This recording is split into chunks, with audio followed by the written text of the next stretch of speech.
शिवसेना नेमकी कोणाची? एकनाथ शिंदेंची की उद्धव ठाकरेंची? महाराष्ट्राच्या सत्ता संघर्षातील हा सर्वात महत्त्वाचा प्रश्न आता सर्वोच्च न्यायालयासमोर उभा आहे। धनुष्यबाण चिन्ह शिंदे गटाला देण्याच्या निर्णयाला ठाकरे गटाने आव्हान दिलंय आणि गेल्या काही दिवसांपासून सुरू झालेल्या सुनावणीत ठाकरे गटाकडून ज्येष्ठ वकील कपिल सिब्बल यांनी जोरदारपणे युक्तिवाद केलाय। आमच्याकडे आमदार आहेत आणि म्हणूनच आम्हीच पक्ष आहोत हा दावा मान्य करता येणार नाही अशी बाजू सिब्बल यांनी न्यायालयासमोर मांडली। विधिमंडळ पक्ष आणि राजकीय पक्ष हे दोन वेगवेगळे घटक आहेत। 10व्या अनुसूचीनुसार मूळ उद्देश पक्षांतर रोखणे हा आहे आणि केवळ बहुसंख्य आमदार असल्यामुळे संपूर्ण राजकीय पक्षावर दावा करता येणार नाही अशी मांडणी ठाकरे गटाकडून करण्यात आली। पण आता या सुनावणीचा पुढचा टप्पा आणखी महत्त्वाचा ठरणार आहे, कारण ठाकरे गटाचा युक्तिवाद झाल्यानंतर शिंदे गटाकडून ज्येष्ठ वकील देवदत्त कामत आपली बाजू मांडत आहेत। म्हणजेच आता प्रश्न असा आहे की कपिल सिब्बल यांनी उपस्थित केलेल्या या मुद्द्यांवर शिंदे गटाकडून काय उत्तर दिले जाणार आणि सर्वोच्च न्यायालयासमोर दोन्ही बाजूंचे युक्तिवाद पूर्ण झाल्यानंतर या संपूर्ण सत्ता संघर्षाकडे न्यायालय कसं पाहतं पाहूया। आजच्या सुनावणीत नेमकं काय घडलंय? राज्यातील सत्ता संघर्षाशी संबंधित ही सुनावणी सर्वोच्च न्यायालयाचे सरन्यायाधीश सूर्यकांत यांच्या त्रिसदस्यीय खंडपीठासमोर सुरू आहे। शिवसेना पक्ष आणि निवडणूक चिन्हाबाबतचा वाद आता हा प्रकरणातील महत्त्वाचा मुद्दा आहे। धनुष्यबाण हे निवडणूक चिन्ह शिंदे गटाला देण्याच्या निर्णयाला ठाकरे गटाकडून आव्हान दिलं आहे। गेल्या 5 ते 6 दिवसापासून ठाकरे गटाकडून युक्तिवाद सुरू आहे। आज सुनावणीच्या 6व्या दिवशी ठाकरे गटाकडून आपली बाजू मांडण्यात आली आहे। या युक्तिवादात कपिल सिब्बल यांनी निवडणूक आयोग आणि विधानसभा अध्यक्षांच्या भूमिकेवरही प्रश्न उपस्थित केले आहेत। सिब्बल यांच्या युक्तिवादातील सर्वात महत्त्वाचा मुद्दा म्हणजे विधिमंडळ पक्ष हा राजकीय पक्ष नसतो। सिब्बल यांनी 10व्या अनुसूचीचा संदर्भ देत सांगितले की आमदारांना बंडखोरी करायची असेल तर ते दुसऱ्या पक्षात विलीन होऊ शकतात, मात्र केवळ आमदारांची संख्या जास्त आहे म्हणून तोच संपूर्ण राजकीय पक्ष ठरत नाही। राजकीय पक्ष आणि विधिमंडळ पक्ष हे दोन्ही वेगवेगळे घटक आहेत अशी बाजू त्यांनी न्यायालयासमोर मांडली। त्यामुळे आमच्याकडे आमदार आहेत म्हणून आम्हीच पक्ष आहोत हा दावा मान्य करता येणार नाही असं सिब्बल यांनी कोर्टाला सांगितलं। याच मुद्द्याला पुढे नेत त्यांनी आणखी एक महत्त्वाची मांडणी केली, ती म्हणजे त्यांच्या म्हणण्यानुसार आमदार असोत किंवा नसोत राजकीय पक्ष कायम असतो।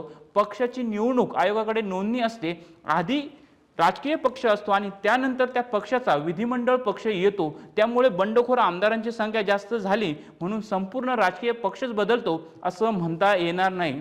तसंच बंडखोरी केलेले आमदार इतर कोणत्याही पक्षात विलीन झालेले नाहीत हा मुद्दा त्यांनी न्यायालयासमोर मांडला। यानंतर कपिल सिब्बल यांनी सुभाष देसाई प्रकरणातील सर्वोच्च न्यायालयाच्या निकालाचा संदर्भ देत सिब्बल यांच्या मांडणीनुसार म्हणजे 10व्या अनुसूचीचा म्हणजेच पक्षांतर बंदी कायद्याचा मूळ उद्देशच पक्षांतराला सुरुवातीला रोखण्याचा आहे। पक्षांतरांच्या प्रकरणाला सुरुवातीला आळा घालावा नाही तर अशा प्रकरणांना आणखी प्रोत्साहन मिळू शकतं अशी बाजू त्यांनी मांडली। आणि याच संदर्भात त्यांनी पुन्हा एकदा स्पष्ट केलंय की विधिमंडळ पक्ष म्हणजे संपूर्ण राजकीय पक्ष मानता येणार नाही। सिब्बल यांनी 21 जूनच्या घटना क्रमांकाचाही संदर्भ दिला। त्यांच्या म्हणण्यानुसार कायद्यातील फुटीची तरतूद आता अस्तित्वात नसल्यामुळे शिंदे गटाकडे त्यावेळी स्वतःच्या बचावासाठी कोणताही कायदेशीर आधार उपलब्ध नव्हता। त्यांच्या मते शिंदे गटाकडे एक संभाव्य बचाव होता म्हणजे आम्हीच मूळ राजकीय पक्ष आहोत। मात्र सिब्बल यांच्या युक्तिवादानुसार शिंदे गटाने मुख्यत्वे आपले बहुसंख्य आमदार आहेत म्हणूनच आपणच मुख्य पक्ष आहोत असा दावा केला। हा दावा मान्य होऊ शकत नाही अशी बाजू त्यांनी न्यायालयासमोर मांडली। यानंतर सुनावणीत 2018च्या शिवसेना पक्ष घटनेचा मुद्दाही महत्त्वाचा ठरला। सिब्बल यांच्या म्हणणीनुसार शिंदे गटाच्या आमदारांनी विधानसभा अध्यक्षांसमोर सुरुवातीला 2018ची पक्ष घटना सादर केली होती, मात्र त्यानंतर अतिरिक्त प्रतिज्ञापत्र दाखल करून ही पक्ष घटना जोडली जाणं ही वकिलांची चूक होती असं सांगण्यात आलं। यावर सिब्बल यांनी प्रश्न उपस्थित केला, जर 39 वेगवेगळी उत्तरं दाखल करण्यात आली होती आणि त्या प्रत्येक उत्तरामध्ये 2018च्या पक्ष घटनेचा उल्लेख होता तर 39 वकिलांकडून एकाच वेळी ती चूक कशी झाली? ही केवळ चूक नसून त्यामागे कट असू शकतो असा युक्तिवाद ठाकरे गटाकडून करण्यात आला। सुनावणीत आणखी एक महत्त्वाचा म्हणजे विधिमंडळ पक्षाचा ठराव राज्यपालांकडे कसा पोहोचला हा प्रश्न सिब्बल यांनी न्यायालयासमोर उपस्थित केला। याच ठरावाच्या आधारे राज्यपालांनी बहुमत चाचणी बोलवली होती अशी बाजू सिब्बल यांनी मांडली। सुभाष देसाई प्रकरणातील सर्वोच्च न्यायालयाच्या निकालाचा संदर्भ देत त्यांनी विधानसभा अध्यक्षांचा निर्णय त्या निकालाच्या विरोधात असल्याचा दावा केला। यानंतर सिब्बल यांनी सुरत आणि गुवाहाटीच्या घटनाक्रमाचाही संदर्भ दिला। शिंदे आमदारांना आधी सुरत आणि त्यानंतर गुवाहाटीला घेऊन गेले। त्यानंतर 30 तारखेला भाजप सोबत सरकार स्थापन करण्यात आलं। हे घटनाक्रम स्वतःच बरंच काही सांगून जातात आणि त्यासाठी वेगवेगळ्या पुराव्याची गरज नाही अशी बाजू सिब्बल यांनी कोर्टाला सांगितली। प्रतिवादी आमदारांनी राहुल नार्वेकर यांना विधानसभा अध्यक्ष करण्यासाठी मतदान केल्याचाही त्यांनी संदर्भ दिला।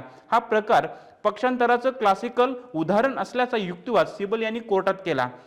राणा प्रकरणातील निर्णयाचा संदर्भ देत त्यांनी विरोधी पक्षाच्या नेत्यांसोबत राज्यपालांची भेट घेण्याचाही मुद्दा उपस्थित केला। तसेच सुनील प्रभू यांनी पक्षप्रतोद म्हणून बैठकीला उपस्थित राहण्याचे निर्देश दिले होते, मात्र आमदारांनी त्यांना असा अधिकार नसल्याचं सांगितल्याचा संदर्भ सिब्बल यांनी कोर्टाला दिला। 2018च्या पक्ष नेतृत्वाचा संदर्भ देताना सिब्बल यांनी एक महत्त्वाचा विरोधाभास न्यायालयासमोर मांडला। त्यांच्या म्हणण्यानुसार शिंदे गट आपल्या वैधतेचा आधार ज्या गोष्टीवर घेत आहेत त्याच गोष्टीच्या वैधतेवर प्रश्नचिन्ह उपस्थित होतो। सिब्बल यांनी याची तुलना सरकारी जमिनी विरोधात अनधिकृत बांधकामांशी केली। एखादी गोष्ट अनेक वर्ष सुरू आहे म्हणून तिला आपोआप कायदेशीर मान्यता मिळत नाही असा त्यांचा युक्तिवाद होता।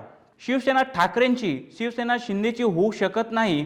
एकनाथ शिंदे राज्यपालांना भेटले म्हणून ते राजकीय पक्ष होत नाही असंही त्यांनी न्यायालयासमोर सांगितलं। सिब्बल यांनी आमदारांच्या अपात्रतेचाही मुद्दा उपस्थित केला। त्यांच्या मान्यतेनुसार 2018च्या ठरावानुसार उद्धव ठाकरे यांचा मोठा पाठिंबा होता। त्यानंतर सुनील प्रभूंचा व्हीप जुगारून काही आमदार बैठकीला गैरहजर राहिले।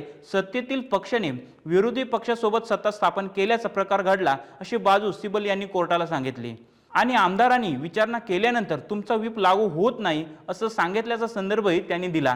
सिब्बल यांच्या मते हे आमदार अपात्र ठरायला हवं होतं आणि अपात्रतेचा निर्णय त्याच वेळी व्हायला हवा होता। म्हणजेच ठाकरे गटाकडून आतापर्यंतच्या युक्तिवादात एक मूलभूत मुद्दा वारंवार समोर आला, तो म्हणजे बहुसंख्य आमदार म्हणजे संपूर्ण राजकीय पक्ष का? सिब्बल यांच्या मान्यतेनुसार राजकीय पक्ष आणि विधिमंडळ पक्ष वेगळे आहेत। पक्षाची ओळख केवळ आमदारांच्या संख्येवरच ठरत नाही। याच आधारावर त्यांनी 10वी अनुसूची, सुभाष देसाई प्रकरण, 2018ची पक्ष घटना, विधानसभा अध्यक्षांचा निर्णय आणि निवडणूक आयोगाच्या निर्णयावर प्रश्न उपस्थित केले। मात्र आता या सुनावणीचा पुढचा टप्पा तितकाच महत्त्वाचा आहे, कारण ठाकरे गटाचा युक्तिवाद झाल्यानंतर शिंदे गटाकडून देवदत्त कामत आपली बाजू मांडत आहेत।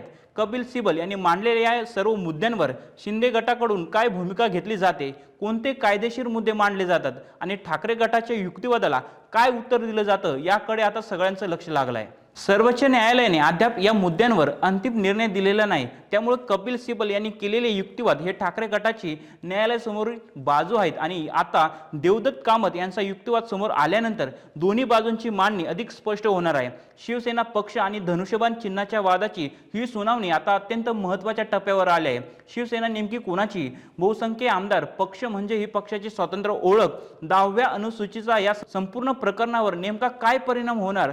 2018ची पक्ष घटना आणि त्यानंतर घडलेल्या घटनांकडे न्यायालय कसं पाहतं आणि निवडणूक आयोग तसेच विधानसभा अध्यक्षांच्या निर्णयाबाबत काय भूमिका घेतली जाते, या सगळ्याची उत्तरं पुढील सुनावणीत युक्तिवादातून समोर येणार आहेत। आता लक्ष देवदत्त कामत यांच्या युक्तिवादाकडे आणि त्यानंतर सर्वोच्च न्यायालयाच्या भूमिकेकडे असणार आहे। महाराष्ट्राच्या सत्ता संघर्षातील हा अत्यंत महत्त्वाचा कायदेशीर टप्पा आहे आणि या प्रकरणातील प्रत्येक घडामोड महत्त्वाची ठरणार आहे। महाराष्ट्रातील सर्व बातम्यांचे विश्वासार्ह व्यासपीठ, सकाळच्या सर्व सोशल मीडिया प्लॅटफॉर्मला लाईक, फॉलो आणि सबस्क्राईब करा। तसंच सर्व नोटिफिकेशनसाठी बेल आयकॉन प्रेस करायला विसरू नका।